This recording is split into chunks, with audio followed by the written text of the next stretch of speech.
Sahabat Undiksa dimanapun berada, kali ini ditemani bersama saya Putri Santini dalam Undiksa Talk Show. Dan kali ini kita akan berbincang bersama Rektor Undiksa, Profesor Dr. Inyoman Jampel MPD. Rektor yang selalu mengkampanyekan kebersamaan dan juga harmoni kepada sivitas akademika Undiksa. Dan untuk perbincangan kita kali ini adalah terkait perjalanan membangun Undiksa. Selamat siang Bapak. Selamat siang, Dek. Bagaimana kabarnya Bapak? Sehat?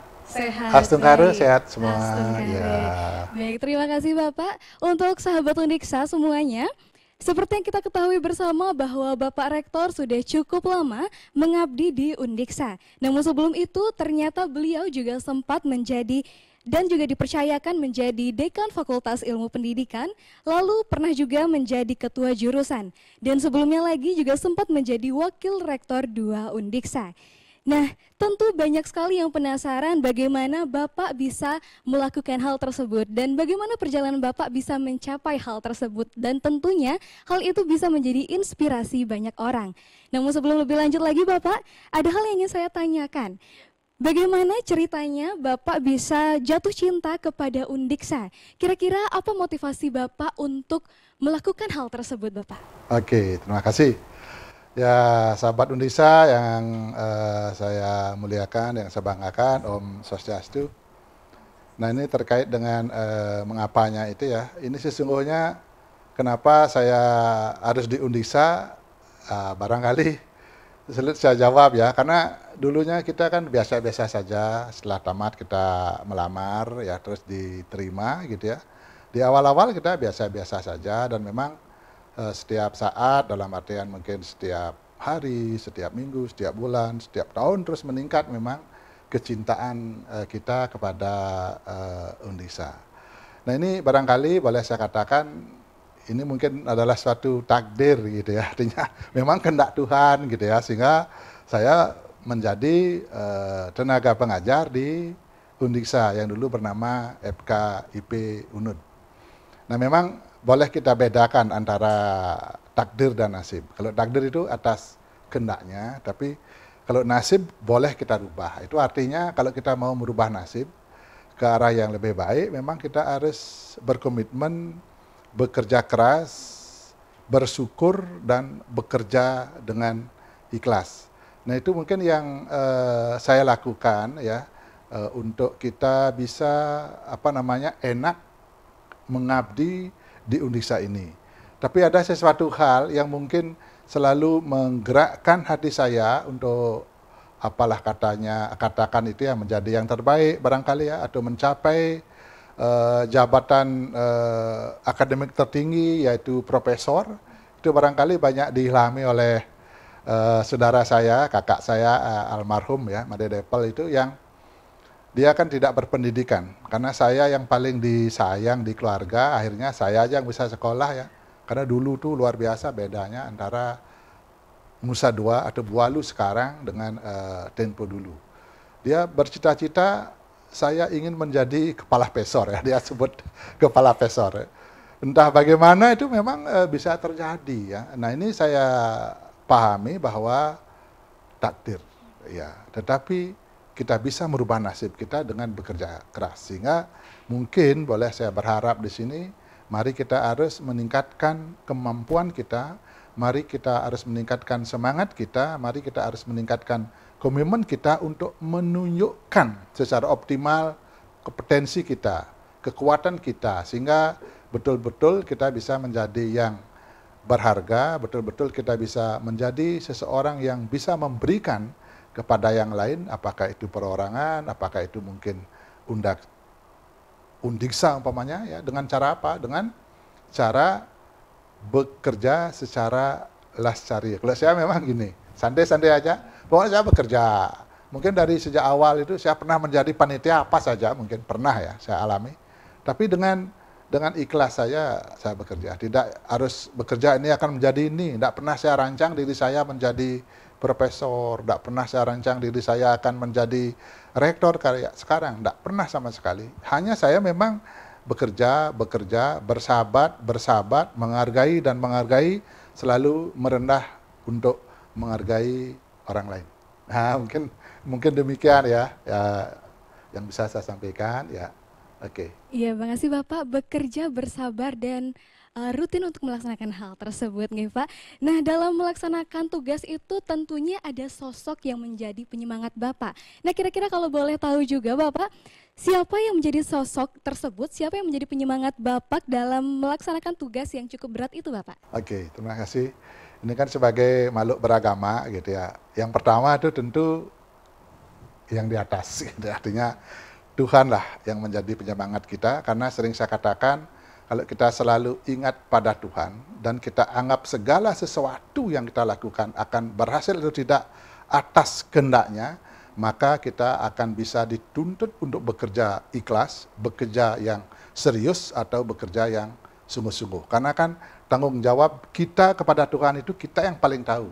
Kalau kita selalu bersama Tuhan, kita pasti akan ingin berbuat yang baik. Karena kita tahu kalau kita tidak berbuat yang baik, berpikir saja yang tidak baik kita tahu. Oleh karena itu, selalu memang saya ingat kepada Tuhan. Maka yang pertama, saya katakan motivasi saya itu adalah Tuhan. Berikutnya adalah keluarga. Artinya begini, keluarga kan memang orang yang di samping kita yang memberikan support kepada kita untuk kita bisa bekerja dengan baik. Selalu saya katakan di saat saya melantik atau bagaimana, maka di rumah ada orang yang memang memberikan kita peluang, memberikan kita ruang juga untuk kita mencapai hasil maksimal dari tugas-tugas yang kita emban. Dan berikutnya yang tidak kalah hebatnya itu adalah teman-teman. Ya, ini teman-teman luar biasa ya. Kalau kita, saya lah anggap gitu ya, mungkin karena dari dulu saya senang di organisasi ya. Dari SD, anggaplah dari mahasiswa itu, saya berorganisasi di mahasiswa itu dari semester 1 sampai selesai saya menjadi koordinator tingkat namanya dulu. Begitu di Singaraja saya menjadi jenderal ya, dari Opsma dulu ya. Ya itu memang saya ingat sekali ya. Dari sana memang saya selalu menghargai teman dan saya selalu mencari teman. Mungkin juga saya diingatkan oleh petua orang tua bahwa kekayaan berikutnya di samping materi, kekayaan berteman itu tidak kalah nilainya atau kualitasnya dibandingkan kita memiliki banyak uang. Oleh karena itu saya selalu mencari teman sebanyak-banyaknya ya, dan menghindari musuh. Kalau boleh dikatakan hari ini di Undiksa ini saya yakin tidak ada yang memusuhi saya. Saya yakin tidak ada yang membenci saya. Kalau marah-marah itu kan manusiawi ya, 1-2 orang tidak apa-apa, tapi saya tetap tidak apa-apa. Dan senioran saya ya, sampai yang sudah pensiun saya masih menjalin komunikasi. Karena sesungguhnya kita bisa seperti sekarang ini memang karena sudah diberikan jalan yang pas, yang tepat untuk kita bisa berjalan lebih cepat lagi. Tidak lagi kita membuka karena sudah dibuatkan. Oleh karena itulah selalu saya ingat dimanapun saya memberikan sambutan, saya katakan Undiksa seperti sekarang ini tentu banyak diletakkan dasar yang kuat oleh senior-senior kita. Nah itu yang menjadi motivasi saya, sehingga untuk saya harus selalu berbakti kepada Tuhan, maka saya harus bekerja seperti yang saya katakan tadi, kerja ikhlas, kerja jujur, dan kerja bertanggung jawab. Kepada keluarga saya tunjukkan bahwa saya bekerja untuk kita. Saya akui semua yang di rumah mungkin dia sembahyang, dia berdoa, kita akui. Teman-teman semua ya, tim solid kita punya ya, teman-teman semualah Undiksa ini. Boleh ditanya ya, mungkin tidak ada komponen Undiksa yang membenci saya yakin. Ya. Baik, terima kasih Bapak. Lalu sekian tahun mengabdi, kira-kira apa yang Bapak rasakan menjadi bagian dari Undiksa ini Bapak? Oke, ya. Yang saya katakan di sini, saya merasa bangga. Saya sangat bangga sekali saya menjadi bagian dari Undiksa, dan kita memang sejak dulu sudah diisi oleh senioran-senior kita bahwa kampus kita ini adalah rumah kita yang kedua. Artinya apa? Artinya kalau kita sudah sebut kampus ini sebagai rumah, tentu kita jaga keindahan rumah itu, jaga keutuhan rumah itu, kebersihannya, termasuk kita lengkapi isinya untuk apa? Untuk kita nyaman, untuk kita enak, untuk kita bisa bekerja dengan baik, dan untuk kita bisa meningkatkan kesejahteraan kita. Maka sekali lagi saya sangat merasa bangga menjadi bagian Undiksa, karena Undiksa lah saya bisa seperti sekarang ini, dalam artian walaupun tidak istilahnya kaya, tetapi saya mampu menyekolahkan anak-anak. Saya sudah punya tempat tinggal walaupun tidak bagus. Artinya begini, karena kita konsepnya bersyukur, ya, yang saya miliki saat ini melalui Undiksa tapi atas kehendaknya, karena takdir tadi, gitu ya. Oke, ya. Baik, dari rasa bangga yang telah Bapak katakan tadi, tentunya tidak luput dari suka dan juga duka Bapak. Lalu kira-kira suka duka apa yang Bapak rasakan selama mengabdi di Undiksa ini Bapak? Oke, terima kasih ya. Ini kan gini, kalau perjalanan kita di masih muda itu ya bisalah ada duka. Karena kalau kita ada yang membuli, kita sedih. Kadang-kadang kita marah, kadang-kadang kita bisa mencari, dulu saya orangnya keras sekali ya. Saya tidak ingin persoalan itu berlarut-larut. Kalau ada persoalan saya selesaikan. Ya boleh tanya sama teman-teman saya. Mungkin dosen muda yang dulu agak cerewet itu ya saya gitu ya. Tetapi memang ternyata setelah saya renung-renung di hati saya ingin suatu kebaikan terus. Tetapi sejak sudah kita berumur memang saya rasakan diri saya sudah ada pengurangan dari keangkuhan, keegoisan itu ya. Menuntut saya untuk menjadi orang yang ingin menghargai orang lain, melebihi apa penghargaan yang dia berikan kepada saya. Saya memahami bahwa kita sesungguhnya tidak akan mampu bekerja dengan maksimal untuk mencapai prestasi gemilang bila tidak didukung atau tidak bersama dengan orang yang lain, gitu ya. Nah, saya selalu akhirnya merendah, tetapi juga menghargai orang yang lain, sehingga saya bisa bekerja kayak sekarang ini. Istilahnya easy going lah, apa yang kita idekan, kita sampaikan pada teman-teman, kita undang teman-teman, ajak ngobrol, terus kita sampaikan untuk kegiatannya, ternyata semua bisa. Artinya gini, kalau memang kita sudah mau menghargai orang, maka orang itu pasti akan juga memberikan penghargaan kepada kita. Sehingga terus terang, saya melihat sukanya, ya, saya melihat sukanya karena apa? Karena dengan kebersamaan, dengan keharmonisan kita semua barangkali tidak hanya saya aja rindu ke kampus. Contoh dalam COVID-19 ini, ya terus saya undang teman-teman, aduh senang sekali, senang banget, semua happy lah kita ngobrol melalui online ya, kita pakai Zoom, tetapi semua ingin sebenarnya, rindu sebenarnya ingin bertemu. Kenapa? Karena kita sudah saling menyayangi, kita sudah saling mencintai, sehingga ada rindu. Kalau sudah kita sayang, cinta, maka tidak ada beban. Sama dengan pacaran. Mungkin kalau adik punya pacar ya, di Jawa, diminta ke Jawa, tidak akan merasa lelah kita. Demikianlah juga, kalau kita mencintai, menyayangi teman kita, kalau kita baru bangun, mandi, pasti inginnya ke kampus. Kalau saya begitu ya. Ingin ke kampus, ingin bertemu sama teman. Sehingga setiap teman yang mau ke ruangan saya, boleh dikatakan tidak ada yang saya sampai tolak lama-lama. Tetapi memang karena banyaknya ya harus kadang-kadang antre. Kan tidak apa-apa. Tapi saya sampaikan, entah dulu ya ini masih gini ya. Tapi kan tetap kita skala prioritas. Kalau dukanya saat ini gini, saya saya tidak merasakan itu ya. Mungkin juga banyak teman yang tidak merasakan apa ya dukanya ya. Karena apa? Pokoknya saya enak sekali ya, enak sekali. Bekerja di kampus, boleh dikatakan, saya tidak pernah ngantuk. Ya. BDR, saya tidak pernah juga berhenti bekerja, ya hampir setiap hari, ini kan ada staf-staf kita juga yang selalu saya ini, sampai ada pimpinan ya, ya Pak Rektor, Bliman, jangan saya terus di kampus gitu ya. Memang nggak terus-terusan, tapi kalau ada hal-hal yang penting, ya memang saya ke kampus. Pokoknya saya happy-happy aja, sangat senang, sangat bangga pada kehidupan kampus saat ini, gitu ya. Baik, jadi memang benar-benar merasakan happy ya Pak ya? Saya merasakan happy menjadi iya. bagian daripada Undiksa. Baik, jadi mungkin juga ada sahabat Undiksa yang penasaran Bapak, kira-kira apa prinsip yang Bapak miliki? Nah, untuk prinsip tersebut, kira-kira Bapak memegang prinsip apa selama ini sehingga dapat dipercayai sebagai pemimpin, bahkan kalau tidak salah saya dengar juga, dalam pemilihan jabatan Bapak berlangsung secara aklamasi Pak? Ya, itu seperti yang saya katakan tadi, mungkin kita humble ya, dan memberikan penghargaan juga kepada orang lain, kepada teman-teman. Kita harus pahami bahwa ini, kalau saya memang begitu. Saya tahu benar, paham benar bahwa Undiksa ini adalah milik kita, bukan miliknya golongan, apalagi miliknya saya, enggak.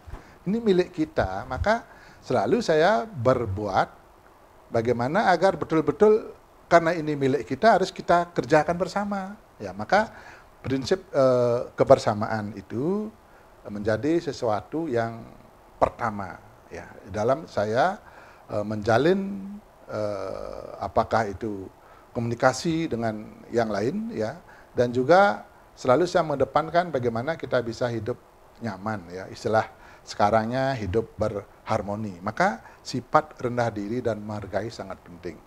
Karena saya tahu masih mahasiswa sudah ada tahu teorinya dari filosof Langepet itu ya, bahwa setiap orang prinsipnya baik.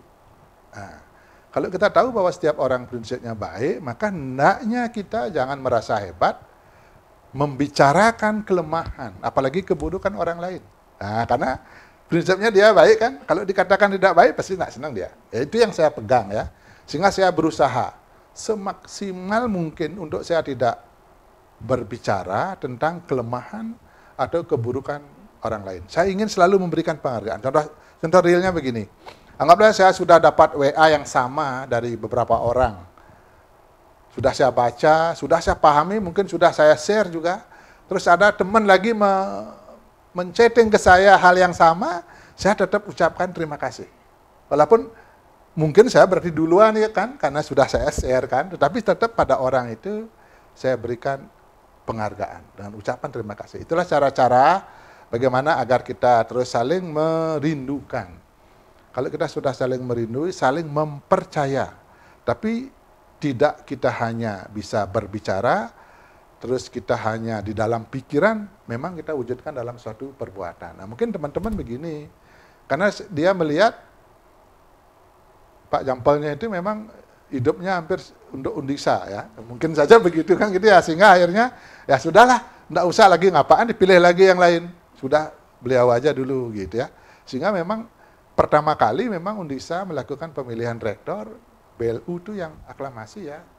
Ya kita ya Undiksa. Ini memang luar biasa lah teman-teman semua, sehingga saya katakan itu suatu bukti bahwa tidak ada orang di Undiksa ini yang membenci saya. Kalau ada satu orang tidak bisa aklamasi. Berarti semua kan itu artinya gitu ya. Saya terima kasih sekali lagi pada sahabat-sahabat Undiksa semua, terutama senioran ya, dan juga pimpinan, juga staf ya, yang saya boleh dikatakan nanti sampaikan ke saya kalau saya tidak berlaku yang adil, karena selalu saya kedepankan itu. Saya tidak ingin membedakan, oh dia dari mana ya, dia dari kelompok mana. Tidak ada kelompok sekarang. Sudah kita menyatu adalah warga Undiksa bersepakat bersama dengan keharmonisan membangun Undiksa gitu ya. Baik Bapak, nah ada satu pernyataan Bapak yang menarik menurut saya, yaitu Undiksa milik kita bersama. Lalu kira-kira apa yang ingin Bapak perbuat untuk Undiksa, dan juga keinginan Bapak terhadap Undiksa itu seperti apa Bapak?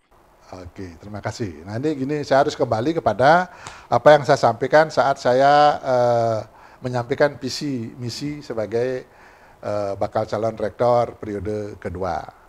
Nah itu saya menginginkan begini, bagaimana agar di Undiksa ini terus terjadi peningkatan ke arah yang lebih baik, ke arah yang maju, anggaplah begitu ya. Oleh karena itu kita kan sudah juga melihat di visi Undiksa dan di visi saya, ini kebetulan ketemu ya, ingin menjadikan universitas ini adalah universitas yang unggul di Asia, gitu ya. Nah kalau kita sudah begitu, maka tentu ada tahapan-tahapan yang harus kita lakukan untuk mencapai visi itu, gitu ya. Ini karena ketemu kan enak sebenarnya ya. Tapi dengan kerja teman-teman semua di Undiksa ini, banyak prediksi dari teman-teman rektor yang lain gitu ya. Karena memang di visi kita kan menjadi universitas unggul berdasarkan falsafah Trisakti di Asia tahun 2045, enggak sampai tahun 2045 katanya. 5 tahun Undiksa saya yakin bisa. Karena unggulnya itu tidak harus di the best one, kan bisa umpamanya di 10 besar Asia kita.